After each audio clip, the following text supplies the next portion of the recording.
안녕하세요. 저희는 친족 제도를 맡은 오지조입니다. 친족은 친척과 같은 말로써 친족 제도를 친척 제도라고 보아도 무방합니다. 친족의 범위는 크게 세 가지로 나누어 볼 수 있는데, 첫 번째는 8촌 이내의 본가, 두 번째는 4촌 이내의 처가, 세 번째는 배우자입니다. 이 세 가지를 통해서 친족의 범위를 알 수 있습니다. 친족 제도를 이해하기 위해서는 크게 네 가지를 알아볼 필요가 있습니다. 결혼 후 거주 형태, 친족 발생 원인, 단계 양계 출계, 친족 용어에 대한 일반적 이해입니다. 먼저 결혼 후 거주 형태에 대해서 알아보겠습니다. 결혼 후 거주 형태는 크게 세 가지입니다. 첫 번째는 핵가구입니다. 핵가구는 부부와 미혼 자녀로 이루어진 가족이고, 인류 문화의 양 끝인 원시 수렵 채집 사회와 자본 사회에서 주로 나타나는 가족 형태입니다. 핵가구의 특징으로는 가정으로서 생활을 영위하는 최소 단위, 가족 구성원 간의 강한 상호 의존성, 이동성이 요구되는 생활 환경에 잘 적응할 수 있다는 것이 있습니다. 가족 수가 적을수록 이동하기에 편하기 때문입니다. 두 번째는 확대가구로 부부와 기혼자녀로 구성된 가정입니다. 2개 이상의 핵가구가 결합한 형태라고 보시면 됩니다.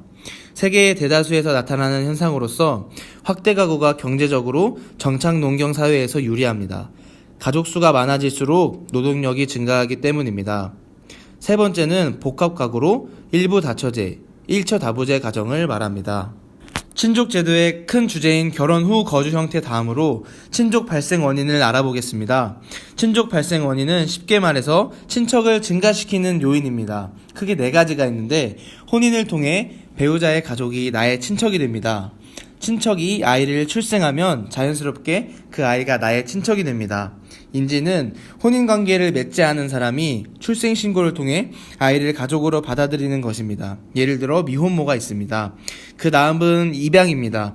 입양은 크게 두 가지로 나누어 볼 수 있는데, 하나는 보통 양자 입양으로 입양 전에 친족관계를 유지해서 친부모의 성을 이어가는 것으로 친부모, 양부모 모두의 가계에 포함되어 있습니다.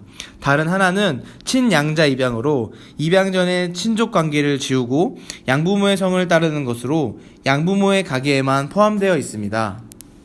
결혼 후 거주 형태, 친족 발생 원인 다음으로 단계 양계 출계가 있습니다. 단계 출계는 나의 뿌리를 부모 중 한쪽에서 찾는 것입니다. 저는 파평윤시 44대 손인데, 대한민국에서는 족보를 남자를 통해 이어갑니다. 이것은 단계 출계 중에서도 부계 출계에 해당합니다. 부계 출계에서는 자손이 아버지의 성을 이어받습니다. 모계 출계에서는 여자를 통해 대가 이어지고 자손이 어머니의 성을 이어받습니다. 단계 출계는 지구상의 60%이고 부계는 45%, 모계는 15%입니다. 양계 출계는 부모 모두로부터 뿌리를 찾는 것입니다. 전체의 40%를 차지하고 남녀가 동등하게 생계를 기여하는 곳에서 주로 나타납니다. 마지막으로 친족 용어에 대한 일반적 이해를 알아보겠습니다. 친족 용어는 친족 사이에서 서로를 부르는 말로서 호칭과 지칭이 있습니다. 호칭은 직접 상대방과 대화할 때 주로 사용되고 형, 누나 등이 있습니다. 지칭은 친족을 부르는 공식적 언어로 삼촌, 고모 등이 있습니다. 오늘 발표를 정리하겠습니다. 오늘 친족 제도를 크게 네 가지인 결혼 후 나타나는 거주 형태, 친족이 발생하는 원인, 단계 양계 출계, 친족 용어를 통해서 알아보았습니다. 거주 형태는 친족들과 떨어져서 독립적으로 살아가는 삶과 친족들과 함께 살아가는 삶이라는 관점으로서 문화별로 차이가 있었고, 친족 발생 원인에서는 친족이 어떻게 형성되는지 알아보았습니다. 단계 양계 출계에서는 나의 뿌리가 어디서 오는가를 통해 문화별로 다른 친족 제도를 누구의 중심으로 이루어졌는지 알 수 있었습니다. 그리고 친족 용어에 대한 이해를 통해 친족 안에서의 문화를 생각할 수 있었습니다. 이상으로 저희 오지조의 발표를 마치겠습니다. 감사합니다.